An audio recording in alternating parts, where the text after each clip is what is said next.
Hello everybody, welcome to NAFBA below the ankle. We missed NAFBA3, so we're gonna head right into NAFBA3, Water Palooza. I'm with my friend Elias, also known as the Executive Tech Manager, and we're gonna be recapping the events of NAFBA3. Wouldn't you say that was a great event? Honestly, I think this has been one of our better ones. I was able to bring an extra camera so we have multiple perspectives to look at when reviewing this NAFBA event. We also were able to squeeze in an extra fight and a new fighter. Good shout out to my great friend Christopher Ketchum for coming to NAFBA3 Water Palooza. Let's move on. We're gonna recap the first fight of the night, Christopher Ketchum versus the Jack Fincham. We have Christopher Ketchum! Woo! Yeah. Oh yeah, Chris! Yeah!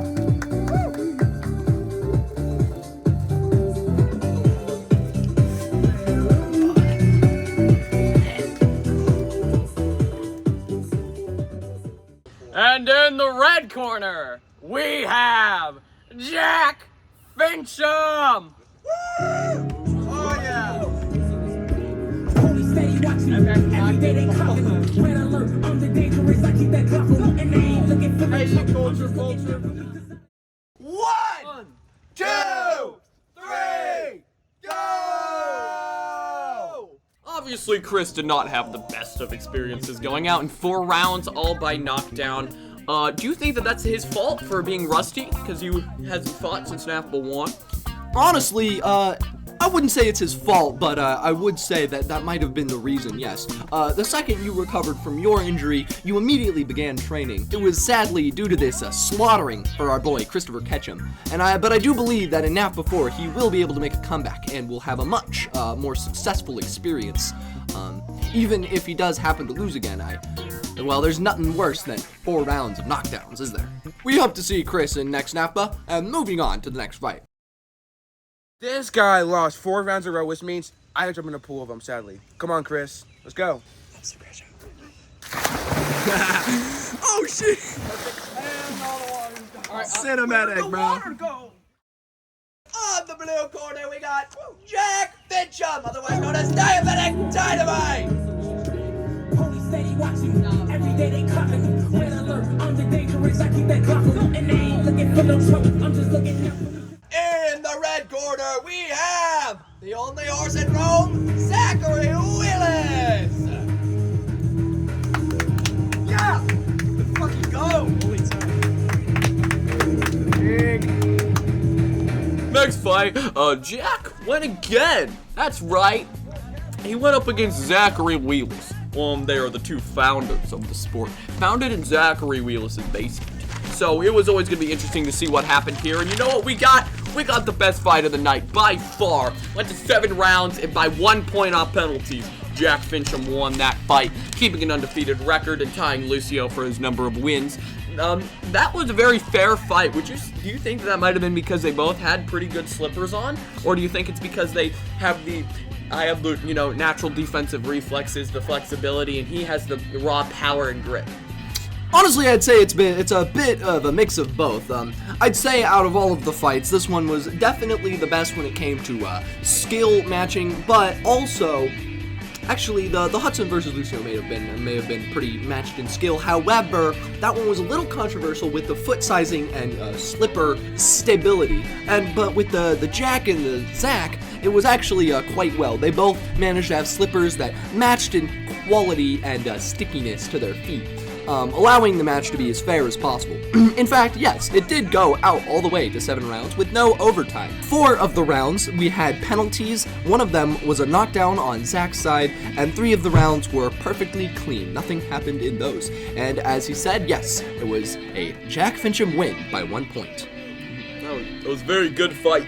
I think that this might be able to usher in a new era of more defensive foot boxing. We've seen people go out there and just keep on fighting, and eventually you'll see, as like in Hudson and Lucio, they'll start cramping because they're constantly engaging, they're not clinching enough. I think that a more defensive approach, keeping it closer to you, that's easier on your legs. So I think that my performance against Zach is going to be able to start a revolution in defensive capability. Yeah, maybe a little overrated on how good your defense is. Kill yourself. But I do agree. I feel like our offensive play is quite strong and with our people, and I feel like a little bit more defensive prediction would probably do NAFBA a great service. Moving on to the next fight, Ajon versus Redmond. Now, before we move on to Ajon and Redmond, I would like to stop and talk about NAFBA3's halftime. Very good. It was a poolskaball match between Team Blue and Team Red, because this is kind of an improv thing. It went very well. It was a 1-point victory for Team Red off the back of Ajon Bowie's an epic paint performance against Zach Wheelis. It was very much a duel between the two big men, but along the way, we had assists from the rest of the teams that ultimately resulted in the results. Yes, and if you would like to watch that, here it comes now. Play the highlight reel.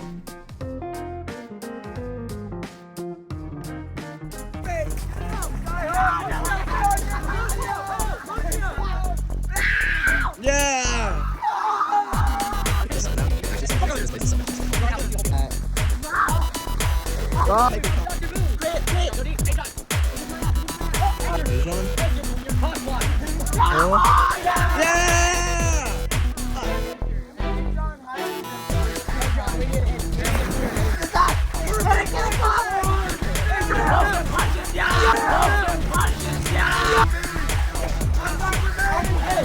Straight to buoy, straight to buoy. Can they make it? Oh my god!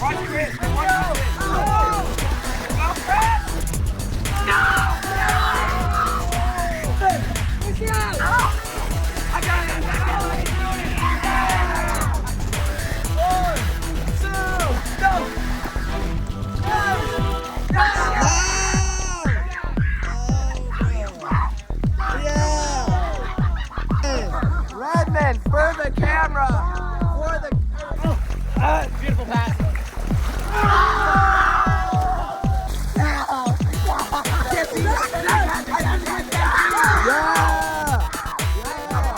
Ricky Bear!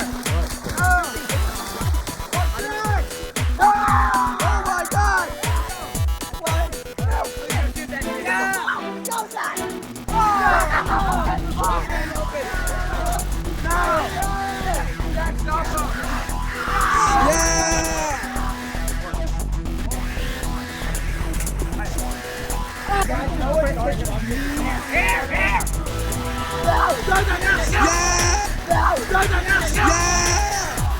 my god!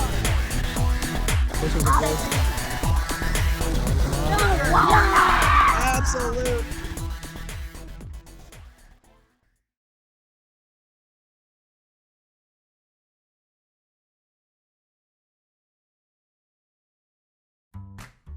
All right, the next, second to last fight of the night, we had the Battle of Ajon versus Redmond, the only two fighters that had not put up a single win. Ajon, of course, being the all-time leader in rounds knocked down, and Redmond being the all-time leader in rounds lost. Well, yes, rounds lost, but for one specific reason. Both of them, in fact, have lost one out of the 2 or 3 rounds that they've played due to a technical foul, actually. Redmond did some damage to Ajon, physically hurt him above the ankle, which is why we say to keep it below the ankle. And that resulted in his disqualification headed into the 5th round. We never saw him again. Yes, and this happened to Ajon in NAFBA3 against Zach. They're both very similar situations, except the first one happened to involve a pillow. But yes, Ajon versus Redmond in NAFBA3, Palooza, ended tragically right at the end of round 4 as Redmond crashed out, as the youngins say. Pretty good. Hey! Put the name down. No. In the blue corner, we got Lucio Salazar. Taco Trapper.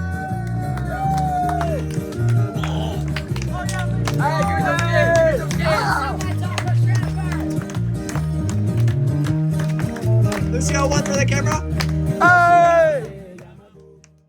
In the red corner, we've got Hudson Hopeck, our big freaky. Big freaky, one for the camera. Big freaky, one for the camera.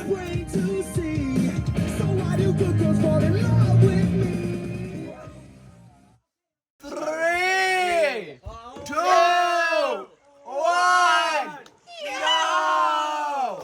And we're gonna go on to the final event of the night, the main event, Hudson Hopeck versus Lucio Salazar. The Taco Trapper would tragically fall and lose his undefeated record, and he was one of the best foot boxers we ever seen, but there was quite a bit of controversy. There was a lot of cramping, and Hudson has huge freaking feet and can't keep a shoe on. I mean, he could really keep a shoe on, not can't keep a shoe on. He probably needs a bigger shoe. This guy's stupid. I am very But yes, I do fully agree. This fight, out of all NAFBA fights, has definitely been the most controversial fight that we have had. In fact, it was so controversial, Lucio crashed out. as the youngins say.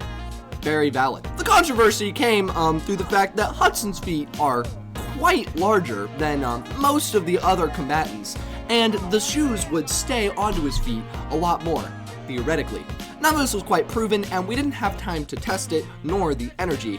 And so, Lucio went down either to skill or to bad luck. We don't know, and that's up to you to decide.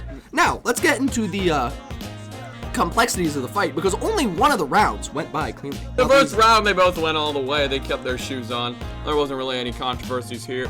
We had to do probably some extra clenching, but Lucio immediately started cramping headed into that second round. Hudson started to get fatigued, and probably not supposed to be in the pool for a significant amount of time. Yeah, we have something to talk about with the pool, but basically how it goes is both of them were quite tired from a full day of NAFBA and the pool. This has led to a lacking in quality footboxing performance, which has led both of them to gain multiple penalties in foot rests.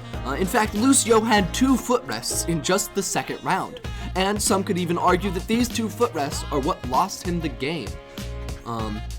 Others might say that it was the knockdown that Hudson was able to get to him on the 4th round, but honestly, we can never know.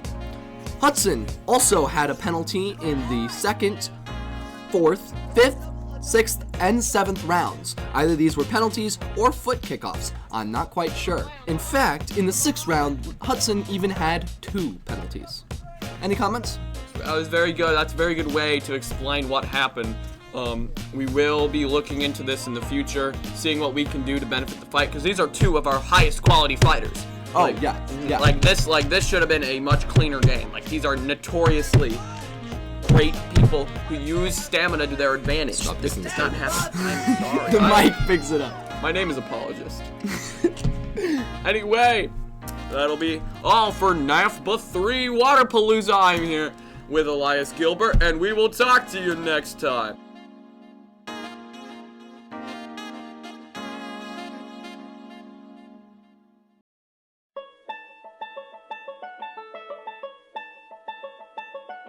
Hey guys, what's up? My name's Jack Fincham. I wrangled 8 crocodiles in southern Florida back in 1987, and 4 of them are now in my house because I have domestic issues.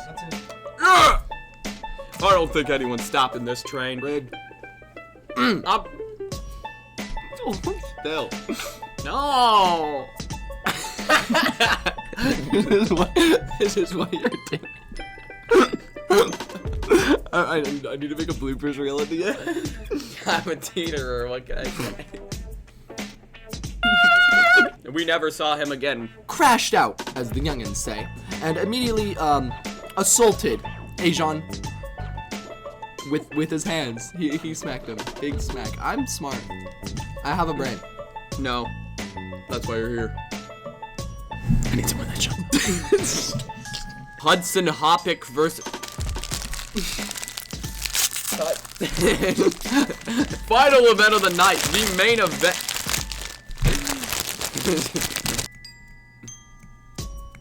Any comments? No, that ultimately resulted in the results.